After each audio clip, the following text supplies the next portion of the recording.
Se cumplen 50 años de la celebración del primer Aberri Eguna en Gernika. Aquel 29 de marzo de 1964, y después de muchos años de celebraciones íntimas y en la diáspora, era la primera vez, tras la Guerra Civil, que el Aberri Eguna volvía a la calle en Hegoalde. Esta noche queremos que nos acompañen en un recorrido desde el primer Aberri Eguna, celebrado en Bilbao en 1932, hasta finales de los 70, repasando la historia de más de 40 años del Día de la Patria Vasca.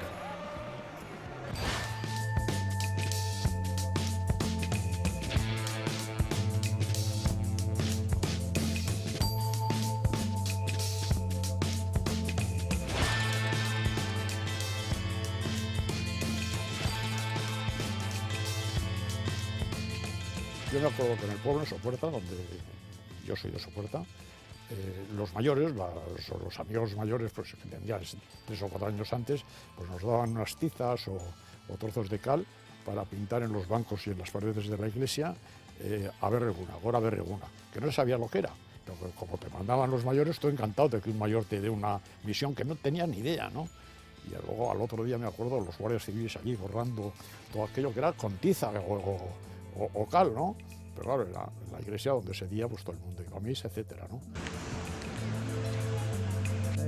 Gure familia zen euskalduna eta euskalzalea, baina ez ziren abertzaleak, aita eraman zuten gerrara behartuta Nafarroko reketek, eta baina betidanik euskera maite zuten, gure herriare bai, gure ohiturak, guztiz euskaldun peto-petoak, baina ez zuten euskal kontzientzia berezirik.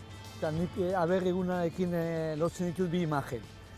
Bat, poliziaren pean, debekupean, eta polizien aurrian, eta bestea manifestazio erraldoi eta jendetsuak. El Aberri Eguna siempre ha sido importante en mi familia, siempre lo hemos celebrado y además no sé desde cuándo, es decir, desde siempre hemos sido muy conscientes, ¿no? de que era nuestro día, que era el Día Nacional Vasco.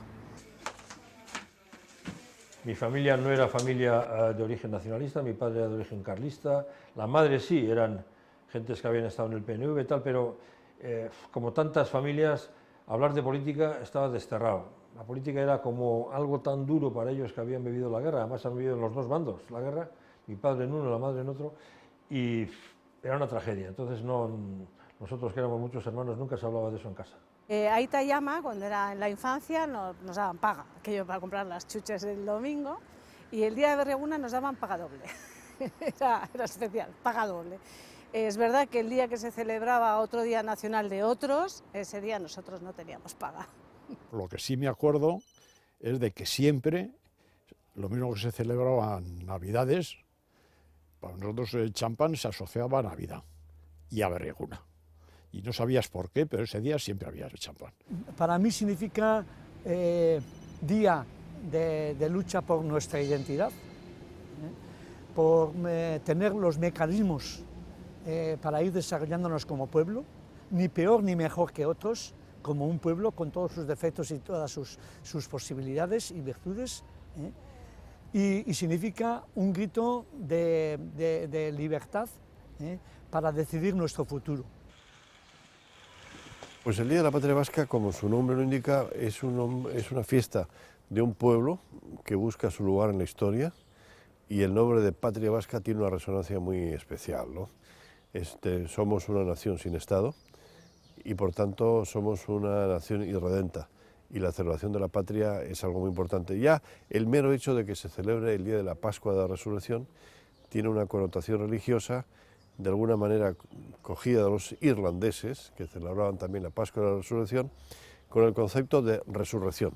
Es decir, este es un pueblo que está perseguido y tiene que resucitar y tiene que encontrar su lugar en la historia. El primer Aberri Eguna tuvo lugar en Bilbao, el 27 de abril de 1932, Domingo de Resurrección. Unos dicen que se hizo para conmemorar el 50 aniversario del descubrimiento, por parte de los hermanos Arana, de su verdadera patria. Otros, sin embargo, ven un origen irlandés en el hecho de que la celebración coincida con esta fiesta religiosa. Sea como fuere, aquel primer Aberri Eguna congregó a miles de personas y consistió en una manifestación que partió del Sagrado Corazón de Bilbao hasta la casa donde nació Sabino Arana. El primer Aberri Eguna, el de 1932, se celebró, o terminó mejor dicho, aquí en Jardines de Albia, junto a la entonces casa donde había nacido Sabino Arana, que después fue derribada en los años 60 por el franquismo. Entonces, el primer Aberri Eguna intentaba conmemorar lo que ellos llamaban las bodas de oro de la resurrección del nacionalismo vasco, que lo vinculaban a una conversación que tiene lugar aquí en Jardines de Albia entre los hermanos Arana Goiri, en el que Luis Arana convence de alguna forma a Sabino Arana para, bueno, pues le convierte de alguna forma al nacionalismo y deja lo que ellos llamaban las ideas extranjerizantes. Con esta se sacó para el Aberri Eguna de 1932. Tiene unos carteles preciosos, mira. Esto era lo de los montes bocineros.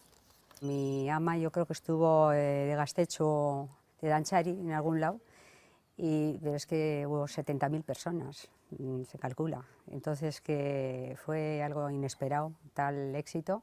Y bueno, lo que se trataba era de unidos reivindicar el Día de la Patria Vasca. Y esa unión pues hizo la fuerza, o sea, fue impresionante. La de Bilbao, bueno, yo lo conoces por la famosa esta revista Aberri Eguna del año 32, y eso fue tremendo, ¿no? O sea, les dejó boquiabiertos a toda la derecha española. Pero la manifestación no solo multitudinaria de Bilbao, sino el orden y la disciplina que hubo y el ambiente, ¿no? Desde el punto de vista o desde la mira de hoy en día diríamos que fue folclórico. Había habido además prohibiciones de la mayoría de los actos que organizaba el mundo abertzale, tanto el PNV como ANV en los años anteriores. Se salía de una dictadura de más de 7 años, la dictadura de Primo de Rivera, y yo creo que fue una sorpresa general. Entonces la prensa de entonces hablaba de 50.000 personas, no sé yo si lo calibraban bien, pero lo que fue un éxito rotundo, lo cual animó a los organizadores, entre los que se encontraba Luis Arana Goiri, el hermano de Sabino, que había muerto casi 30 años antes, pero su hermano prosiguió un poco la tarea, les animó a ir organizando en los años siguientes, ¿no? Entonces la juventud era patriota, era nacionalista, era sabiniana, aunque no sabía quién era Sabino, porque era la reacción contra el caciquismo carlista, porque todo el mundo había sufrido el caciquismo carlista, era el dueño de todos los caseríos y todo el mundo veía que venía a la hora de elecciones y dame tu voto porque si no te quito, no te renuevo la renta o no te la perdono si vienes mal. Entonces ese caciquismo el partido con su juventud lo arrasa, ¿no? Y se hacen del partido toda la juventud. Pero fíjate que mítines había, que no creo que ha habido, ya no se han repetido. Yo creo que fue tan multitudinario e inesperado, no, porque venían hasta los barcos pesqueros de Bermeo, increíble, ¿no? Que durante toda la vida hemos tenido que, a la gente que vivió aquello, que seguir escuchándoles de lo que fue aquello, ¿no? Nosotros aquí tenemos mucho material para estudiar el Aberri Eguna. Todo ese material lo tenemos gracias a la labor realizada por Juan José Aguirre, que lleva más de 40 años recopilando todo tipo de material relacionado con la historia reciente del País Vasco. Aquí tenemos el libro conmemorativo que publicó el PNV después del primer Aberri Eguna, que fue el 27 de marzo de 1932 en Bilbao. Textos, testimonios de ese día es un trabajo muy importante. Y aquí tienen un mapa con las hogueras que se encendieron de víspera. Pues eran llamamientos a la Aberri Eguna. Indudablemente la impresión que me causó encontrarme con un libro que se llamaba Libro de Gemén, porque Gemén era el autor, y vi los Aberri Egunas que se habían celebrado el 32, 33, 34 y 35. Se veían unas fotografías fantásticas de muchísima gente y claro, eso durante el franquismo nos lo habían ocultado y aquello para mí fue una impresión que me marcó mucho. Mientras el nacionalismo catalán contaba con la celebración de la Diada desde 1889 y el nacionalismo gallego con el Día de la Patria Gallega desde 1919, Euskadi tuvo que esperar a 1932, tras la instauración de la Segunda República, para celebrar su primer Aberri Eguna. Las primeras convocatorias fueron masivas y congregaron a miles de personas. En 1933 se celebró en Donostia, en el 34 en Gasteiz, en 1935 en Iruña, aunque se tuvo que celebrar en silencio. Aquí tenemos la crónica que publicó el diario Euskadi sobre la berrieguna de 1936. Este fue una berrieguna un poco diferente comparando con los anteriores. No hubo una única convocatoria masiva. Se estaban viviendo unos momentos muy tensos en la política, estaban a las puertas de una guerra civil y entonces se optó por hacer celebraciones de berrieguna en diferentes municipios. En 1937, ya en plena contienda, muchos lo tuvieron que celebrar en las trincheras, aunque las convocatorias oficiales de aquel berrieguna fueran Eibar, Bilbao, La Nestosa y Barcelona. En el 37 la berrieguna va a ser la berrieguna de las trincheras, una berrieguna que se celebra sobre todo, bueno, hay una imagen muy bonita en una revista que se publicaba en aquel momento que se llamaba Gudari, en la que se ve un poco a, eso, pues a los gudaris con los fusiles y celebrando con la icurriña, celebrando la berrieguna en las trincheras. Yo creo que en un recorrido de tiempo muy corto, se logró socializar una idea general o universal como era el Día de la Patria Vasca, ¿no? Yo desde luego desde la perspectiva me parece sorprendente y me parece de un mérito increíble, ¿no? En tan poco espacio de tiempo lograr semejante socialización, porque al margen de estos actos centrales se consiguió que en muy poquito tiempo se celebrase en pueblos, en chocos, en sociedades, en la diáspora. En la diáspora tuvo una traslación casi inmediata. Pero los berregunas no eran del PNV. Sí fueron del PNV en el año 32, cuando Luis Arana Goiri, pues, presidente del Bizkaia Buru Batzar, decide que se celebre la berreguna en Bilbao. Pero luego esa dirección de la berreguna la toma el gobierno vasco. A partir del 36, los berreguna los organiza el gobierno vasco en el exilio. Los organiza primero en Bilbao, luego los organiza en Barcelona y luego los organiza en París. Y en todas partes donde hubiera vascos, pero vascos no nacionalistas, sino republicanos, de ANV, del PNV, bueno, gente más o menos indiferente, que fuera una fiesta vasca, una exaltación de lo vasco. La guerra civil acabó con la Segunda República, con las libertades y, por supuesto, con cualquier manifestación que oliese a nacionalismo. A pesar de las duras condiciones, de las condenas a muerte y de los fusilamientos, los presos vascos de las cárceles de Larrinaga y Burgos el domingo de Resurrección vestían sus mejores ropas, oían misa, comulgaban y comían juntos el amaiquetaco. Organizaban festejos en el patio y hasta se bailaba y cantaba. Poco imaginaban los guardianes de la cárcel que lo que estaban celebrando aquellos presos vascos no era el domingo de Resurrección, sino el berrieguna.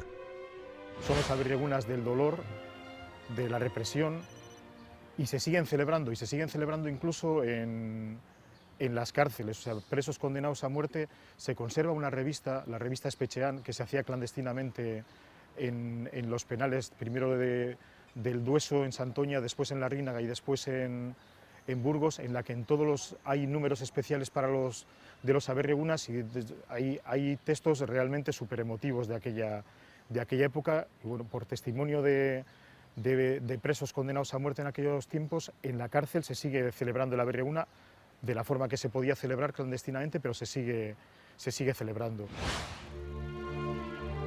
Durante los años más duros de la posguerra, las celebraciones se limitaban al ámbito familiar y a los vascos en la diáspora. París, Londres, México, Buenos Aires y, por supuesto, Iparralde.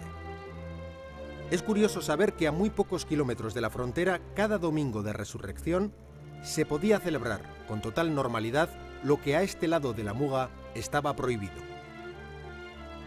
Bueno, la berreguna siempre hemos celebrado en casa, bueno, nosotros en el exilio, mis aitas estaban en exilio, nosotros nacimos en el exilio, y aquello era una gran celebración, sobre todo en el oriente venezolano, que eran dos centros vascos, el centro de Cumaná y el centro de Puerto La Cruz, y luego el centro vasco de Caracas, ¿no?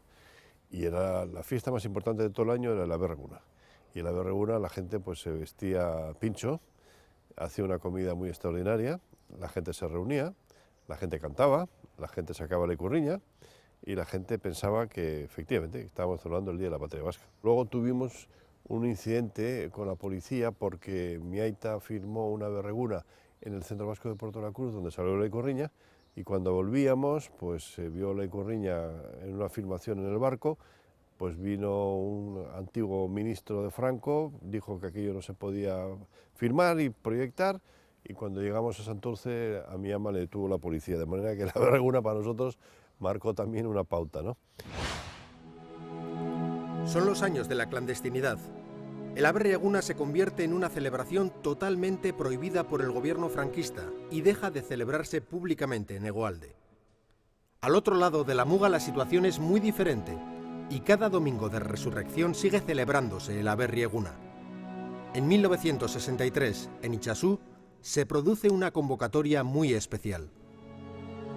En 63, el Aberri-Eguna yo creo que lo que tiene de novedoso es que por primera vez se celebra en Iparralde, organizado por el movimiento Abertzale de Iparralde, por Enbata, y hay una concentración en Itxasú, en Iparralde, yo creo que son unas 1000 personas las que se concentran, muchos de ellos venidos desde Euskadi Sur. Se va a celebrar un acto multitudinario al aire libre, se va a salir de los banquetes o de las misas, se va a celebrar al aire libre, se van a unir organizaciones de Iparralde y de Hegoalde en la convocatoria. En concreto, entonces, ETA también convoca a Itxasú junto con Enbata y va a aparecer también muchísima gente joven que va a ser el motor de lo que va a ser en los años 60 del impulso del abertzalismo desde todas las ideologías, tanto en Iparralde como en Hegoalde, ¿no? Primera Aberri-Eguna en 1963 en Itxasú, en Iparralde. Sí, aquí estoy yo, aquí estaba yo. Con el roble de Guernica, ¿no? Sí. ¿O cómo fue que llegaste a Itxasú, a la Aberri-Eguna del 63? Aquí lo organizó Enbata, Enbata, pero con la idea de unidad y todo esto, ¿no? Y luego estaban todas las representaciones europeas de naciones sin Estado, bretones, valones... Y también hubo kurdos. Kurdos también. Aquí no estábamos acostumbrados ni podíamos ver ese tipo de charlas reunidos en un salón que creo que fue en el ayuntamiento de Itxasú, pues aquello nos impresionaba, ¿no? Decíamos, ¿y cuándo haremos nosotros esto ahí? Hombre, nosotros ya desde pequeños solíamos ir ahí para respirar la libertad. Sí, íbamos mucho, porque teníamos un hermano que era fraile de La Salle y el convento lo tenían allí, justo al lado de la frontera en Irún, y íbamos con mucha frecuencia. Entonces, porque era un respiro, solo ver una Ikurriña es que ya era increíble, ¿no? En Euskadi Sur en aquel momento, ¿qué es lo que podían hacer? Hacían también como, pues, el día de Aberri-Eguna organizaban también misas en memoria de Sabino Arana o en memoria de los gudaris fallecidos, pero era lo poco que podían llegar, y esto va a cambiar en el 64, cuando va a coger, yo creo que de improviso, el éxito de la concentración que se celebra en Guernica, tanto a la policía como yo creo que hasta los propios organizadores. El año 1964 marca un punto y aparte de los Aberri-Eguna. Es la primera vez que se celebra en Guernica con una convocatoria pública a pesar de estar prohibido por la dictadura. La asistencia desbordó las previsiones, se habla incluso de más de 50.000 personas que llegaron en coches, motos, bicicletas o a través de los montes. Para el recuerdo de aquel Aberri-Eguna de 1964 queda esta significativa foto en el árbol de Guernica, que ha pasado a la historia como un icono de la resistencia contra la dictadura. Yo tenía 10 años, vivía en Mestica, junto a la carretera de Rigoitia, y el recuerdo que tengo de ese día es que estaba lloviendo, llovió mucho y que bajó mucha gente. Yo me acuerdo que mi aita me comentó lo que era el Aberri-Eguna. Me contó que era el día de la patria vasca, que se había convocado en Guernica ese día, que habría manifestaciones, que había guardia civil y policía por las calles. Me acuerdo de eso. Esto me acuerdo perfectamente, era como se andaba en grupos de 2 o 3 personas y tal. Claro, más de 3 te disolvían, 3 claro, podías y sin estar. parar, todo el tiempo andando, circulando alrededor de la casa, juntas circula. eran. Bueno, fue una sorpresa para todos porque nadie podíamos esperar lo que nos encontramos, ¿no? Fue una sorpresa, pero increíble, porque 35.000 vascos nunca nos habíamos reunido. Entonces, de repente, hubo unas consignas y tal, pues bueno, pues a tal hora, a las 12, hasta las 12 estar dando vueltas, o sea, desaparecidos, y de repente empieza a las 12 a entrar gente por todos los sitios, bajaban de los montes, bueno, impresionante fue aquello, ¿no? Por la noche misma ha venido gente de todas partes, venía por el monte, a pesar de todos los controles que había, y veías gente mayor, muy emocionada, pues que venían con sus botas llenas de barro y eso. Entonces a la mañana ya estaba ya copado Guernica, empezaron a pedir carnés, a 2 de nuestra cuadrilla les detuvieron también, y los que más daño hacían precisamente no eran los uniformados, sino los secretas, que se te metían al lado, oían las conversaciones y tal, que andaban con caico, eso sí me acuerdo, que andaban con caico algunos. Sí. Entonces, pues bueno, les llevaban aquí debajo del ayuntamiento, es donde estaba una perrera que le llamamos nosotros, les llevaban ahí y les daban una somanta de esto, un poquito de azúcar y luego les soltaban. En casa, pues con miedo, oye, no os metáis en líos y tal, que hoy está la policía aquí y tal. Bueno, sí hubo bastantes detenidos. Y fue un día, mucha gente vino, a pesar de los pesares, a pesar de todas las trabas que hubo, muchísima gente.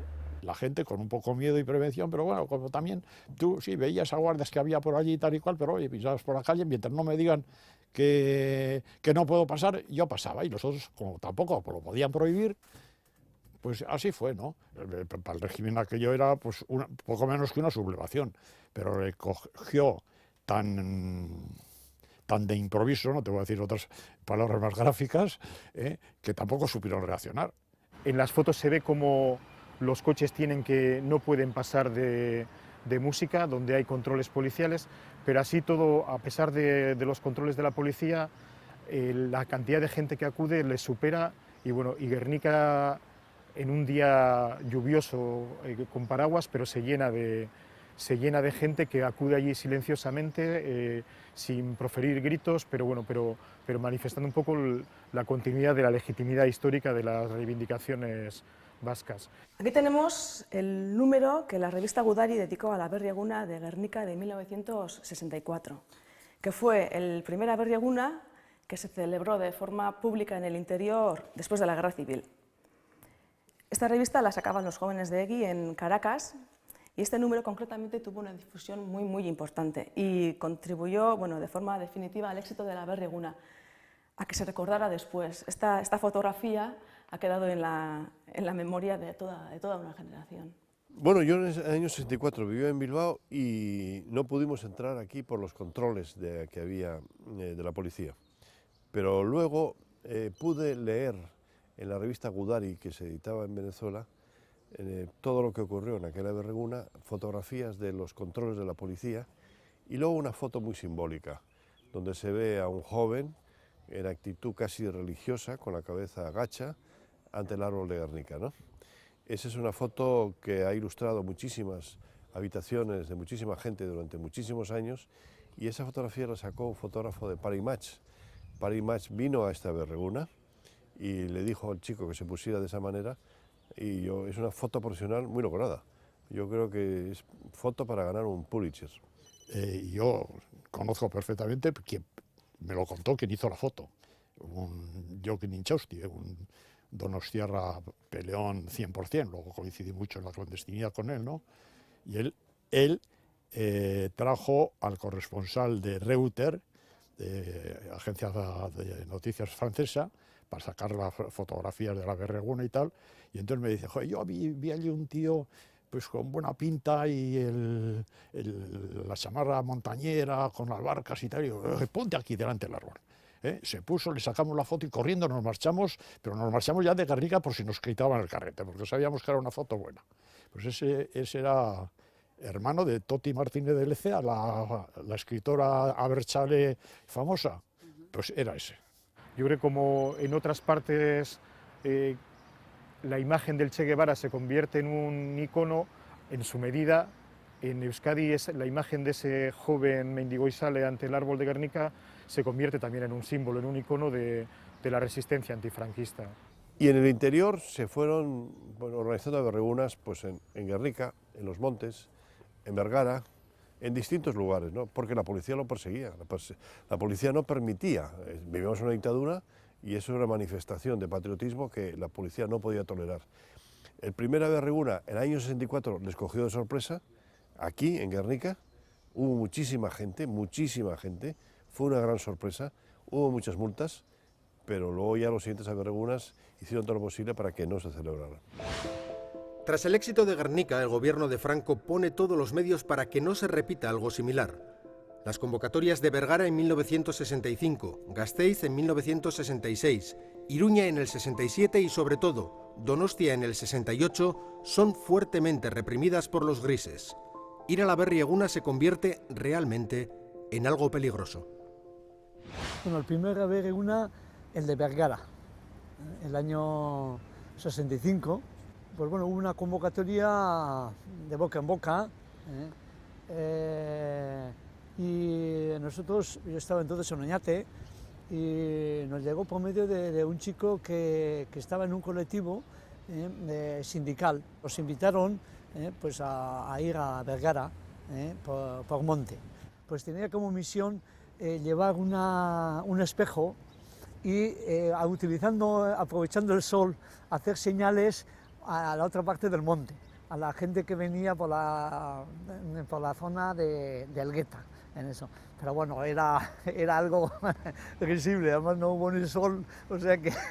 Yo tenía 14 años, no, 15 ya, 15 justo. Yo sabía que estaba convocado a las 12 manifestación en la calle principal de Vergara, a Berri Eguna del 65, y con una amiga se nos ocurrió decir, bueno, pues vamos a ir a la Berri Eguna. Está convocado, es para ir. Según íbamos para la iglesia, de repente teníamos que pasar por una plaza, todo lleno de jeeps, y era el cuartel de la Guardia Civil, estaba a un lado, y bueno, pues nada, nosotros fuimos y nadie nos preguntó nada, y luego cuando llegaron las 12 a la calle Mayor, todo eran manifestaciones en silencio, bueno, por todos los montes, por todos los sitios, gente, y sabíamos que no habían dejado pasar. Sabíamos, nos llegaban noticias de que Vergara estaba policialmente tomado, que estaban persiguiendo a toda persona que hiciera algún movimiento. Y bueno, nosotros intentamos, la concentración era en el pueblo, después nos enteramos que la gran mayoría de la gente fue a Eibar, pero nosotros ni nos enteramos. Eso. Y entonces, bueno, pues poco a poco nos dividimos en grupos de 2 y 3, e intentamos ir hasta la plaza en esto. Entramos en algún bar, en esto, inmediatamente pues vinieron los policías y nos hacían desfilar en esto. Entonces pues hicimos 2 o 3 intentonas a ver si podíamos acercarnos a la plaza, pero era totalmente imposible hasta que nos dijeron que fuera, y entonces pues volvimos por el mismo sitio, porque no era posible cruzar Vergara, estaba policialmente tomado, eso, y en aquel entonces pues pedir el carnet era sinónimo de multa o que te llamaban al cuartelillo, y con todas las consecuencias que eso podía tener, evidentemente. Te cogían el carnet de identidad, sí. No pasaba nada o te ponían una multa. Claro. El gobernador civil ponía multas de 25.000 pesetas, que era un dineral. Y si no pagabas tenías arresto de un mes, o de 50.000, o de 100.000. O sea, te quiero decir que metían multas de cojones. Lo que sí hacían era también, te pedían los carnets y al día siguiente tenías que ir en busca al cuartel. Y en el cuartel, pues... Igual te caía una hostia. Igual te caía un poquito de unos pastelitos, igual te daban, pero bueno. No se podía llevar ni curriña, y esos días era especialmente peligroso llevar el kaiku en esto.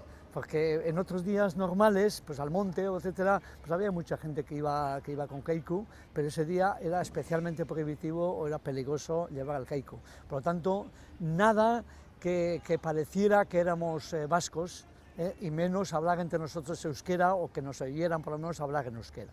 A uno de mis abuelos, y no era el día de Berri Eguna, aunque tenían su sexto, el día de San Ignacio venía un amigo chistulari, ¿no? Esto es un ejemplo, o sea, de lo que pasaba. Y el amigo chistulari hacía algo tan peligrosísimo, o sea, para aquel régimen fascista, como era tocar la marcha San Ignacio. Claro, lógicamente hablaban en clave ellos, ¿no? O sea, se estaban diciendo muchas más cosas, ¿no? Bueno, pues todos los años mi ama recuerda que jamás terminaban la comida de San Ignacio tranquilamente, porque ya habían detenido a mi abuelo, se lo habían llevado, por algo tan terrible, tan peligroso desde el punto de vista político, ¿no?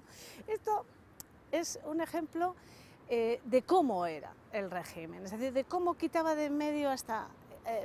situaciones ridículas desde un punto de vista de peligrosidad para el mantenimiento del fascismo, ¿no? Todo el mundo se ha giñado en cualquier momento y en cualquier circunstancia, y no te quiero decir nada cuando entrabas en la cárcel, ¿no?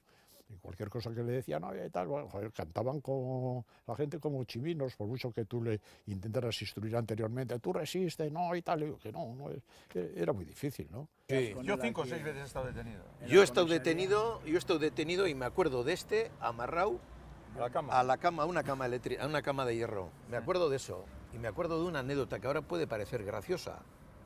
Y era que le estaban dando una paliza horrible y le decían que cante. Y cada vez que le decían que cante, este cantaba el Eusko Gudaria. Y venga palos, y le mataban a palos. Y vuelva a decir que te he dicho que cantes, que hables, y este vuelve a cantar. Estaba esposado en una mano y una botellita y un vasito me dejaron encima de la mesa y dije, bueno, voy a tomar un traguito porque ya era cuarto día o así. Y me dio por cantar y empecé a cantar todas las canciones en euskera y me decían, te vamos a matar, hijo de puta. Sí, le pegaron, yo me acuerdo mucho de eso. La berriguna de Gasteiz.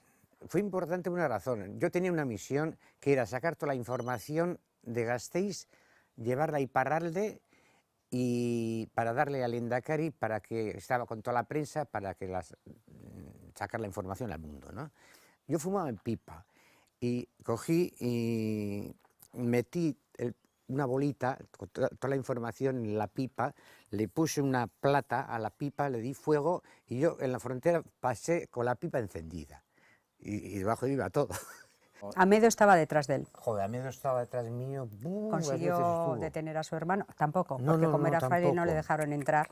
Estaba en Zaragoza. No consiguió. Pero José Amedo se conocía con un hermano de él, que era compañero del colegio. Del colegio eran. Y claro, ellos sabían cómo estaba implicado en tiro nacional, el aficionado que era las armas, toda su vida, y que era un chacurra, vamos, que era de la Brigada Político-Social de la Policía Española de entonces. O sea, sabíamos que podíamos ser torturados y tal, pero bueno, era más fuerte la llamada de que queríamos conseguir que Euskadi no muriera, que el pueblo vasco fuera libre y que fuera uno más. La juventud evidentemente da fuerza para eso y para mucho más. Y entonces cuando tienes una ansia de libertad y ves que los trabajadores están oprimidos, que hay este pueblo que está oprimido, que te están muchas veces poniendo trabas para hablar euskera, etcétera, pues yo el sentimiento de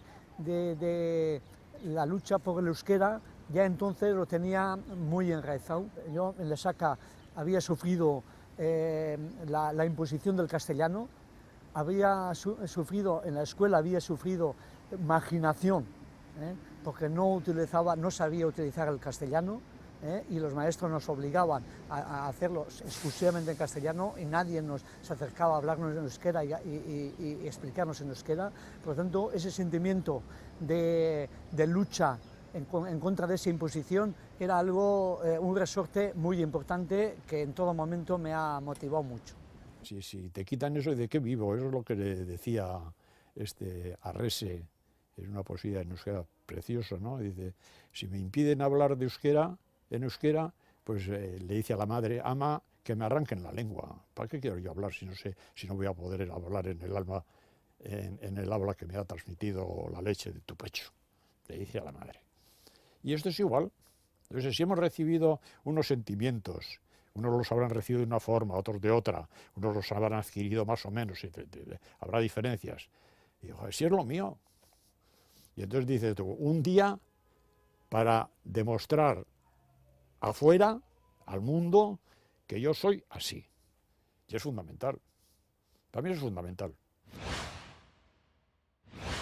Aquí sí fue mucha gente, el de Iruña fue importante. Aquí hubo bastante represión, ¿no? Ahí estaba Sí, aquí sí hubo muchas cargas, eran cargas y tal, ¿no? Cargas de los grises, la Gestapo que llamamos. Eso había pues todo el tipo así. En Iruña ya sabía la gente que había que ir, ya te digo, no solamente de víspera por la tarde, sino, si puedes, de antevíspera, mejor. Y un grupo de aquí, de montañeros de Basauri, se van el Viernes Santo. Y hacen monte el sábado en Tolosa y suben al Hernio.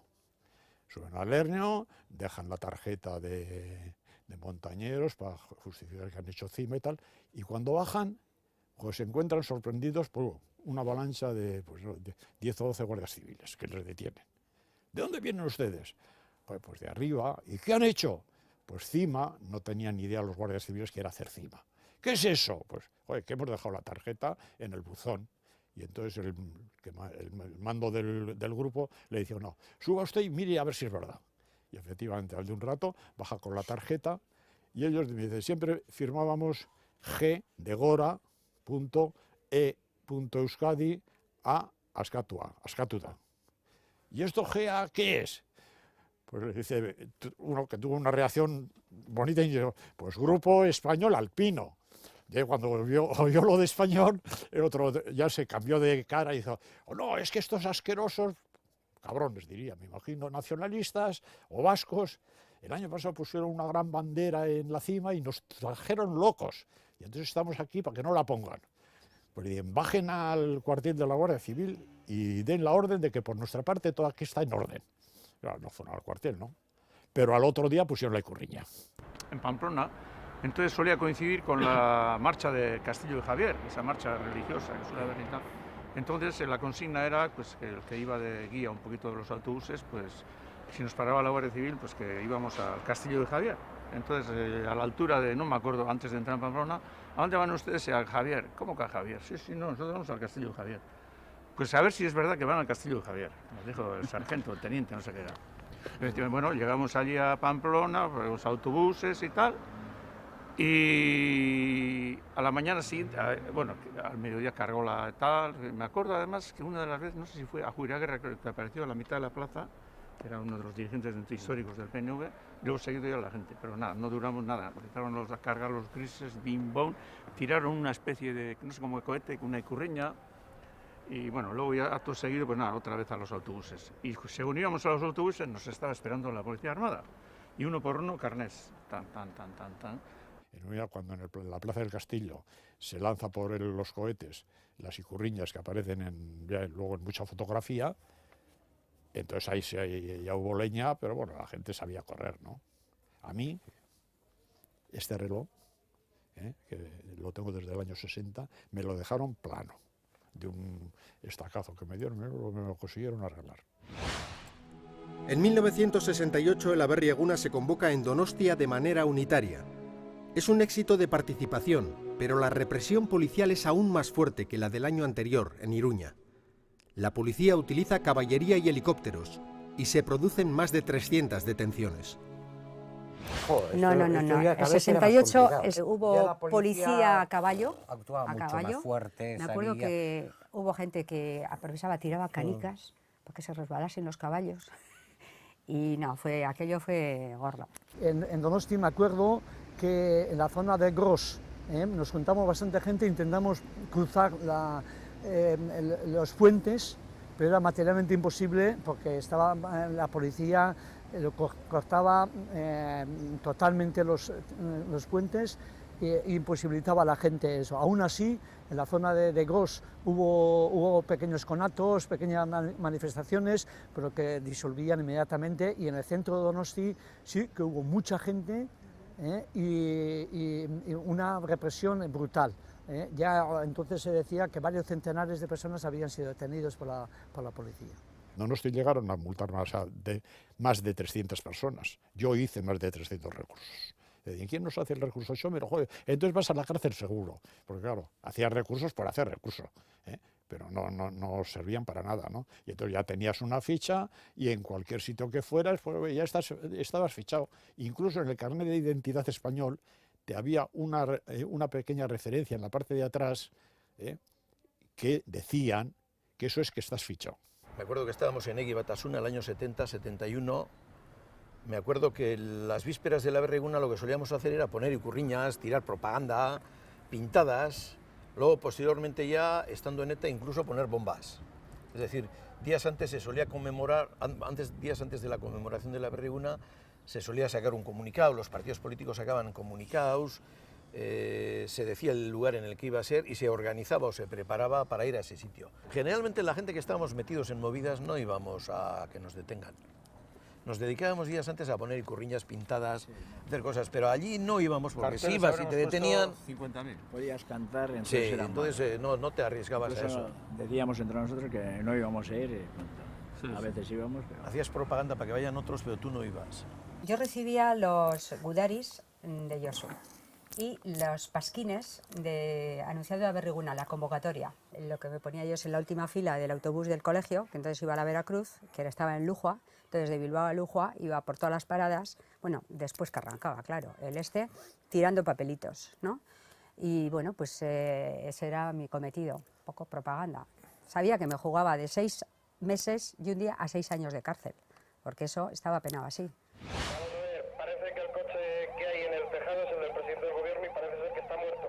Tras el asesinato de Carrero Blanco en 1973 y con Franco en sus últimos años, hubo una berrieguna muy especial, el de 1974.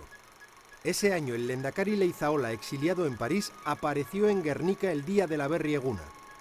Había entrado clandestinamente en Euskadi para estar presente en los actos de celebración del Día de la Patria Vasca y para que esa imagen se difundiese y pudiese tener repercusión internacional.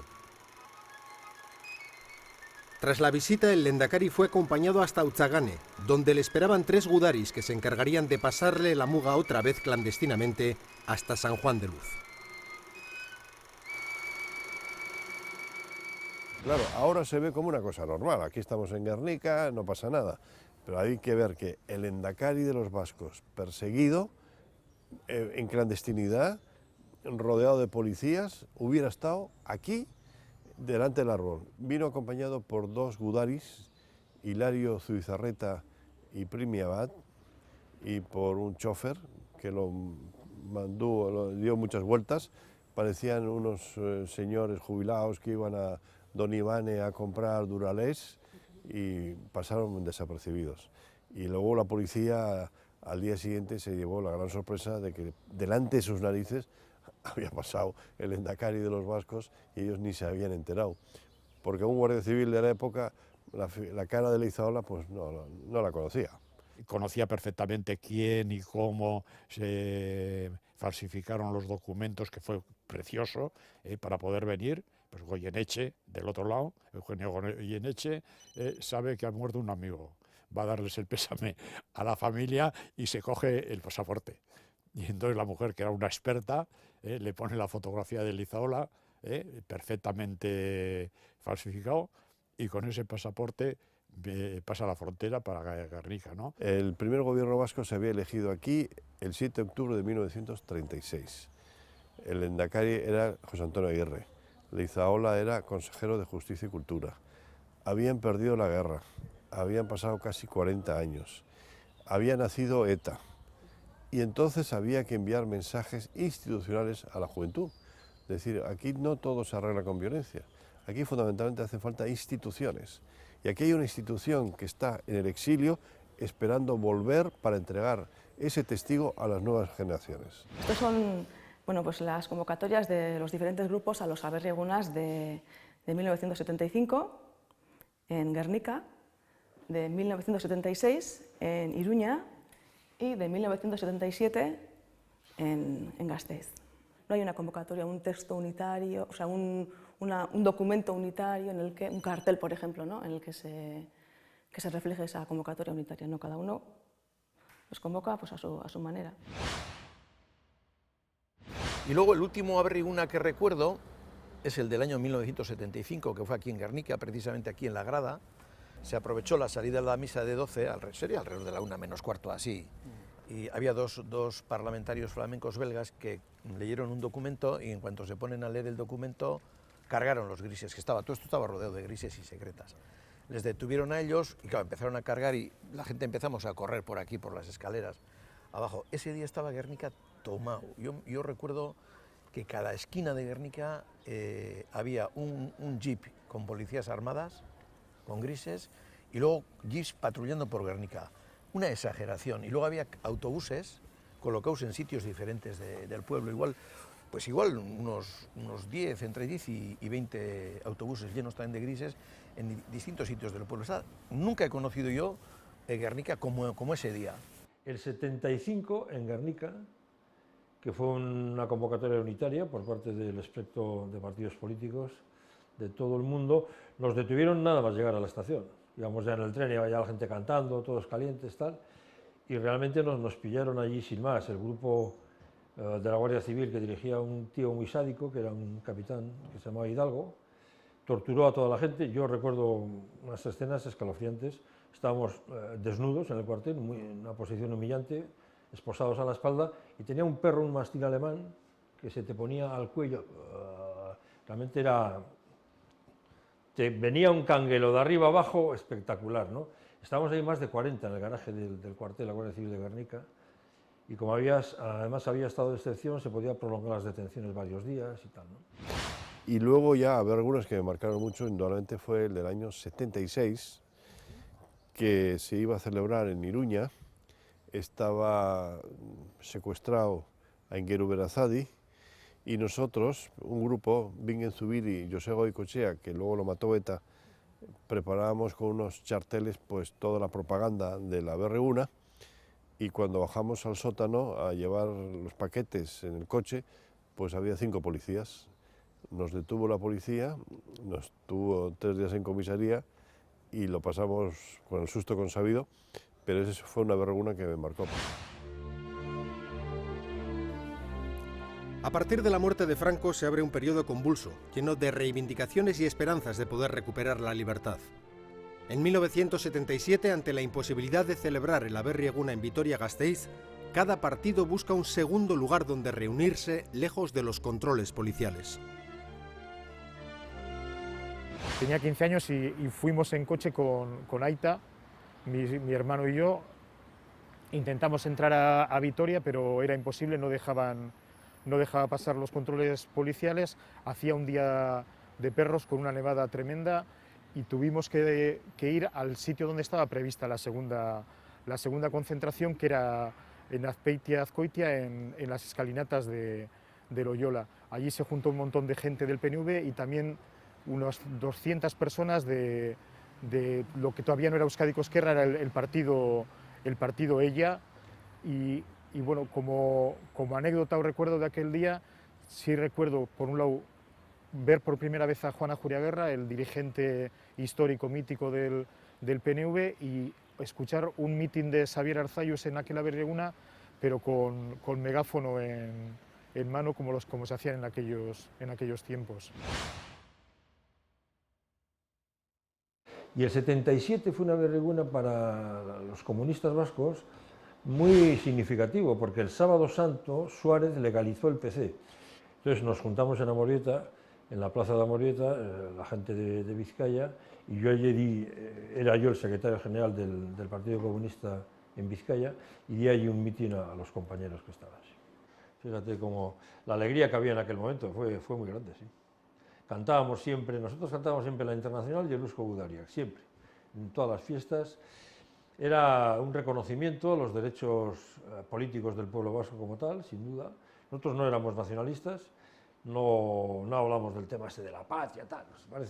La patria son mis hermanos, nosotros como Atahualpa Yupanqui, ¿vale? La patria son mis hermanos que están labrando la tierra. Pero sí que el reconocimiento permanente de los derechos del pueblo vasco como entidad política estaba presente. Y nuestro canto nunca fue el Gora eta Gora Euskadi, era siempre el Eusko Gudariak.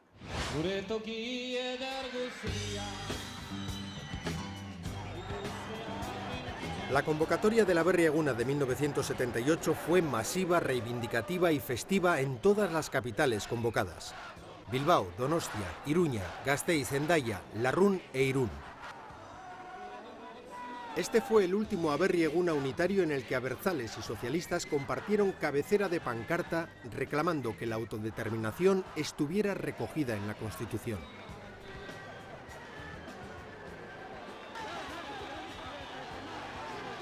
Esta fue la gran manifestación unitaria de Aberri Eguna, que no ha vuelto a producirse, que yo creo que no va a volver a ocurrir por las circunstancias. Nicolás Redondo, secretario general de UGT, Ramón Rubial, presidente del Partido Socialista Vasco, y este soy yo, que entonces era secretario del PC-EPK de Euskadi.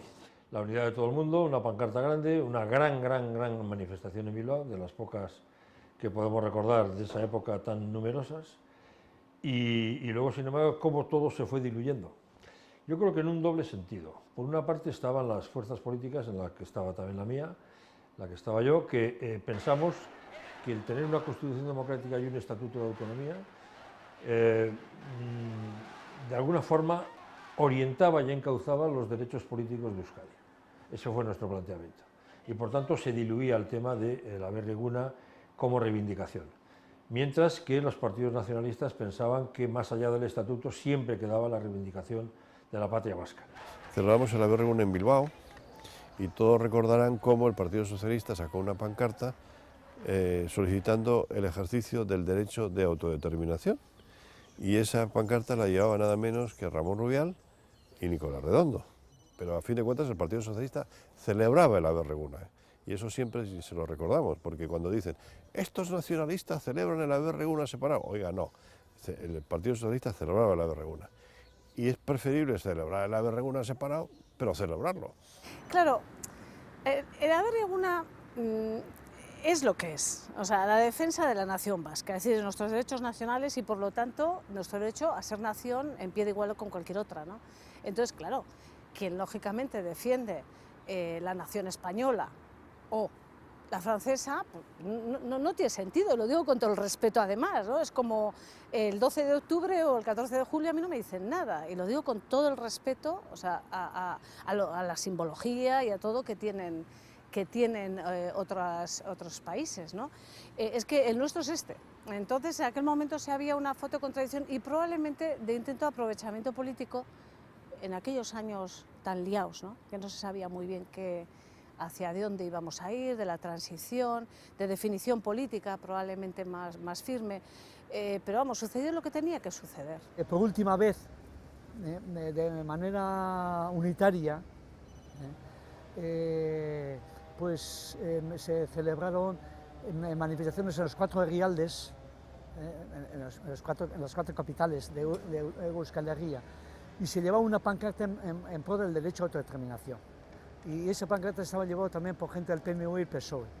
Era justo los meses anteriores a la Constitución, eran justo las semanas anteriores al portazo al derecho a autodeterminación, a la negativa del PNV y del PSOE.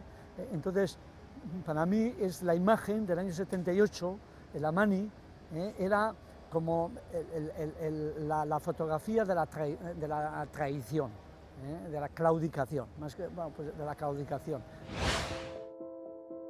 A mí esa acusación que siempre se ha hecho, que los vascos celebramos el Aberri-Eguna cada uno por nuestro lado y no somos capaces de celebrar el Aberri-Eguna conjuntamente, pues a mí no me impresiona mucho, porque lo importante es la celebración de la Aberri-Eguna.